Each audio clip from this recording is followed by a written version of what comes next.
Oke, baik. Ya, memang tadi Mas Marsal, sepertinya memang generasi muda saat ini ya, milenial, termasuk mungkin Gen Z ya, beberapa sudah mulai aware nih yang namanya investasi gitu ya. Jadi memang kalau kita bicara tentang investasi memang sangat penting ya Mas Marsal ya, paling enggak kita paling nggak ada 3 urgensi mungkin ya. Pertama karena adanya fase kehidupan gitu ya, karena kita kan punya pendapatan gitu kan naik terus, tapi selain naiknya pendapatan juga kebutuhan hidupnya naik juga gitu ya. Nah nanti ada istilahnya ada masanya kita putus tuh yang namanya pensiun ya, di persiapan juga di situ. Kemudian ada juga yang namanya inflasi kayak gitu ya. Kemudian selain itu juga sebenarnya yang namanya investasi ya, di kalau teman-teman buat sobat pasar modal syariah maupun SIG yang muslim ya, itu yang namanya investasi sangat dianjurkan ya di dalam baik dalam surat-surat yang tersirat maupun yang tersurat gitu ya. Nah, kita mau ngobrol-ngobrol aja nih, santai ya. Minimal teman-teman juga lagi santai nih, jam segini ya. Bisa dengan kopi atau cemilan-cemilan yang lain, kita ngobrol bareng deh. Oke, Mas Marsal mungkin mau perkenalan dulu, silakan Mas. Oke, mungkin izin Mas Arif untuk memperkenalkan dulu. Mungkin saya juga jarang ada di media sosial, jarang aktif juga. Mungkin karena sekarang ada tim juga dari SIG, jadi mau tidak mau harus aktif gitu kan di media sosial untuk mengikuti generasi Z ini gitu, Mas Arif. Ya mungkin izin perkenalkan, nama saya Marsal Muhammad Ijan, biasa dipanggil Marsal. Saya juga aktif di dalam organisasi, dan saya juga bekerja di dunia pasar modal sih Mas Arif khususnya. Jadi aktivis juga lah di dunia pasar modal. Itu Mas Arif. Terima kasih. Iya. Oke. Baik, jadi aktif juga yang mensosialisasikan ya tentang investasi di pasar modal dan pasar modal syariah tentunya ya Mas ya. Syariah Iya, jangan ketinggalan. Betul. Iya. Nah, Mas Marsal nih, saya pengen tanya. Kan Mas Marsal ya mewakili anak muda ya sekarang ya. Nah, ini gimana sih tren pengelolaan keuangan milenial ya atau anak muda lah pada umumnya saat ini gitu? Oke, Mas Arif. Ini sangat menarik sih pertanyaannya, apalagi saya sendiri juga mengalami fase atau tren pada generasi muda saat ini gitu, Mas Arif. Mungkin salah satunya yang terasa dan banyak juga dialami oleh teman-teman dari generasi muda, khususnya generasi Z dan milenial, ini kesulitan dalam mengatur keuangan gitu kan. Karena banyaknya tren gitu kan, banyaknya juga media sosial yang menjurus kita untuk ingin melakukan pembelian hal tersebut, meski kita tidak membutuhkannya gitu kan. Salah satu seperti itu. Atau mungkin ada juga salah satu istilah namanya impulse buying gitu kan.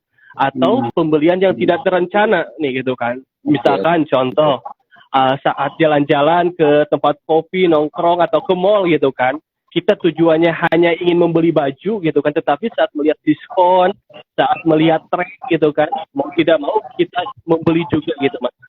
Mungkin itu salah satu tren yang terjadi dan di generasi muda tentang fenomena yang terjadi. Dan ada juga mungkin beberapa istilah seperti generasi sandwich gitu kan. Sekarang udah booming juga generasi sandwich, generasi geprek gitu kan, atau generasi dari generasi strawberry. Ya mungkin sedikit gambaran juga, itu adalah salah satu istilah-istilah yang cara kehidupan nyata terjadi dan diistilahkan dengan nama-nama seperti itu. Misalkan contoh, ada generasi sandwich gitu kan, itu biasanya saya kategorikan itu di umur yang sudah matang gitu kan. Biasanya umur 25 ke atas atau 30 tahun ke atas.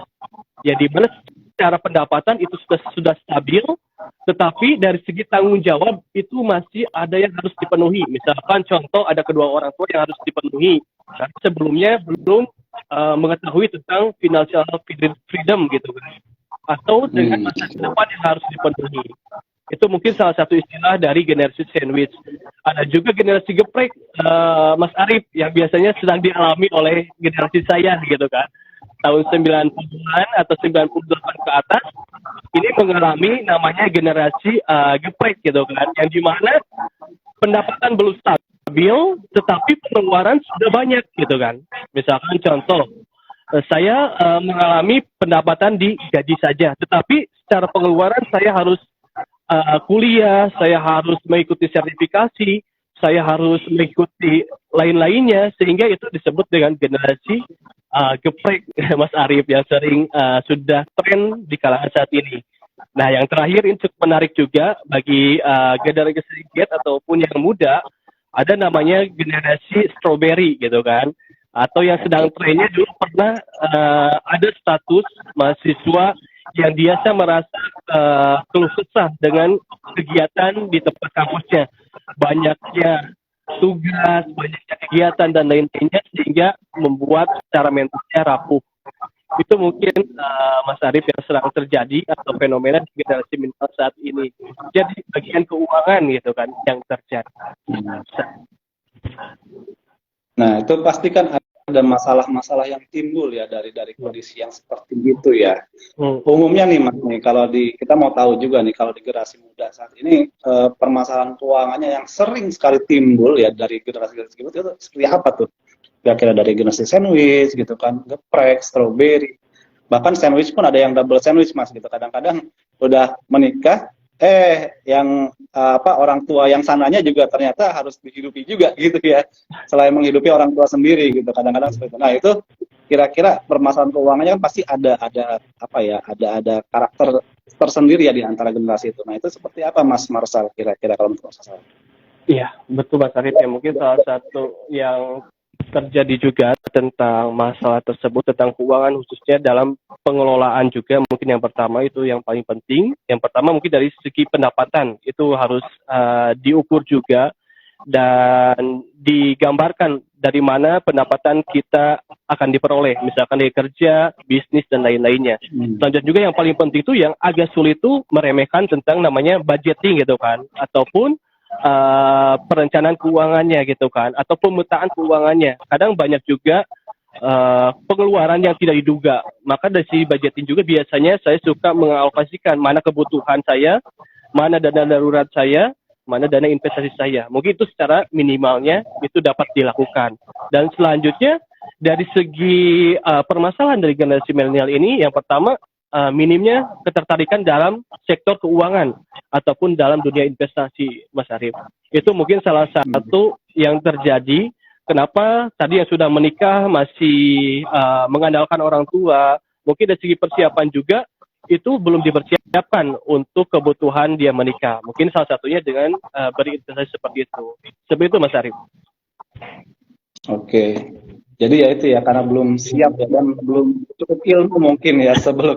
Jadi harusnya ketika kita sudah masih kuliah gitu ya mungkin ya, kan masih SMA sudah harus belajar yang namanya investasi ya, biar nggak terjebak dalam tadi fenomena yang tadi ya, kondisi-kondisi yang Mas Marsal sebutkan tadi gitu ya. Gitu Mas Marsal. Iya. Oke. Tapi yang menggembirakan ya Mas Marsal ya, kalau kita lihatnya kan OJK ya kalau nggak salah baru-baru kemarin gitu ya menerbitkan yang namanya SNLIK ya, hasil dari SNLIK, Survei Nasional Literasi dan Inklusi Keuangan gitu. Nah yang menggembirakan sih di sini Mas Marsal ya, mudah-mudahan jadi lebih baik ke depannya ya. Nah, jadi yang menggembirakan di sini tahun 2002 ini ya, di survei tahun 2002 ini indeks literasi keuangan gitu ya, maupun inklusi keuangan masyarakat itu mulai meningkat nih Mas Marsal gitu. Jadi kalau sobat pasar modal syariah atau teman-teman di SIG gitu ya sering memantau gitu ya berita-berita tentang indeks literasi keuangan atau inklusi gitu ya. Jadi meningkat itu sekarang untuk literasinya ya. Indeks literasinya itu ada 49,68% indeks literasi keuangan masyarakat gitu. Artinya 49% masyarakat ini sudah cukup teredukasi dengan yang namanya sektor keuangan gitu ya. Kemudian institusinya sendiri ini lebih tinggi Mas Marsal gitu ya. Itu sampai 85%, 85,1% tepatnya gitu. Nah, yang ada lagi nih selain itu yang mengembirakan di Mas Marsa. Apa tuh? Ternyata dari data tersebut gitu ya, berdasarkan usia gitu, tingkat literasi dan inklusi keuangan yang tertinggi itu ada di orang-orang yang berusia 26 sampai 35 tahun. Artinya anak muda tuh. Betul. Tingkat literasi dan inklusinya gitu. Kalau kita mengutip hasil survei OJK itu tingkat literasi di usia itu 52,93%. Jadi justru lebih tinggi dari indeks literasi keuangan secara umum tadi ya. Kalau indeks literasinya kan tadi 39% ya. Iya.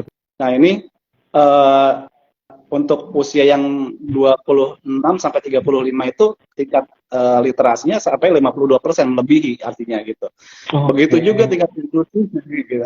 Tingkat inklusi kalau kita ngomong tingkat inklusi itu 89,42% gitu. Nah, ini juga melebihi indeks inklusi secara nasional nih, keuangan secara nasional gitu. Jadi memang ini kabar baik ya, insya Allah kabar baik ya buat generasi muda ya, khususnya di usia-usia segitu sudah mulai melek investasi, sudah mulai menggunakan produk-produk keuangan gitu.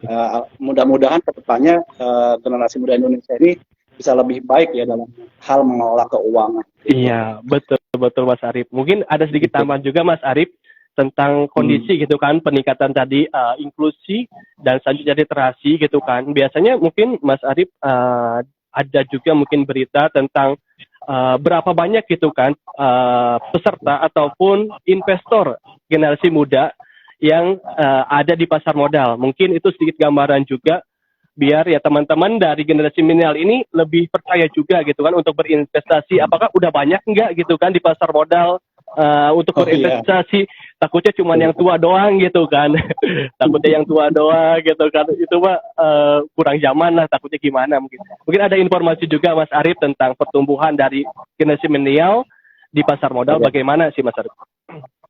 Iya, nah itu Mas, alhamdulillah ya mungkin selaras dengan pendekatan tadi ya, peningkatan tingkat inklusi maupun literasi di pasar di keuangan ya, di sektor keuangan ini itu sejalan dengan peningkatan investor di pasar modal gitu. Jadi kalau kita lihat nih data KSEI tahun 2002 bulan November lah ya kita ambil gitu, itu udah investor di pasar modal kita udah lebih dari 10 juta orang gitu ya.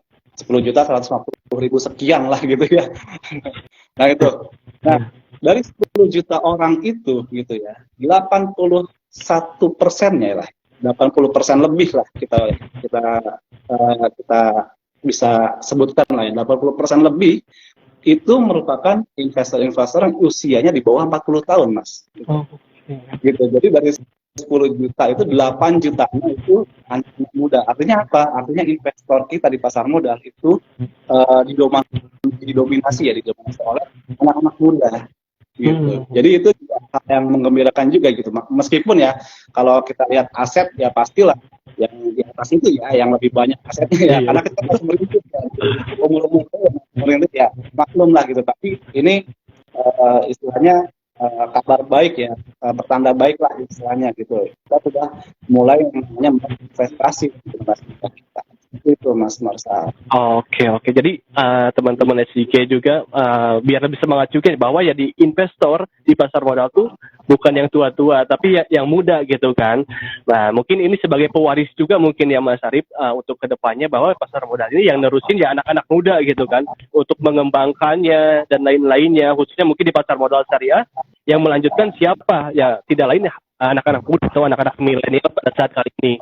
Nah, salah satu kegiatan juga Mas Arif yaitu aktif di organisasi yang sering mengadakan literasi dan sosialisasi tentang pasar modal, khususnya pasar modal syariah gitu kan, dengan beberapa regulator. Nah, mungkin untuk kedepannya dari pasar modal syariah ini ada juga program tidak mungkin untuk teman-teman milenial ya untuk lebih melek investasi, khususnya mungkin di inklusi keuangan pasar modal syariah untuk kedepannya apakah ada beberapa program yang akan dirancang ataupun akan seperti apa ke depannya Mas Arif, khususnya untuk anak-anak muda ataupun anak-anak milenial Mas Arif, ke depannya akan seperti apa?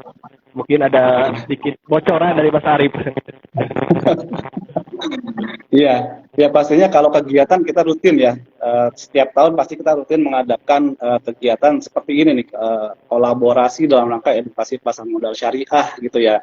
Kita juga pastinya nih menyasar anak-anak muda seperti misalnya kampus misalnya gitu. Kita sering tuh sosialisasi ke kampus-kampus gitu. Jadi kalau Mas Marsal di mana nih sekarang posisinya, di kota mana nih?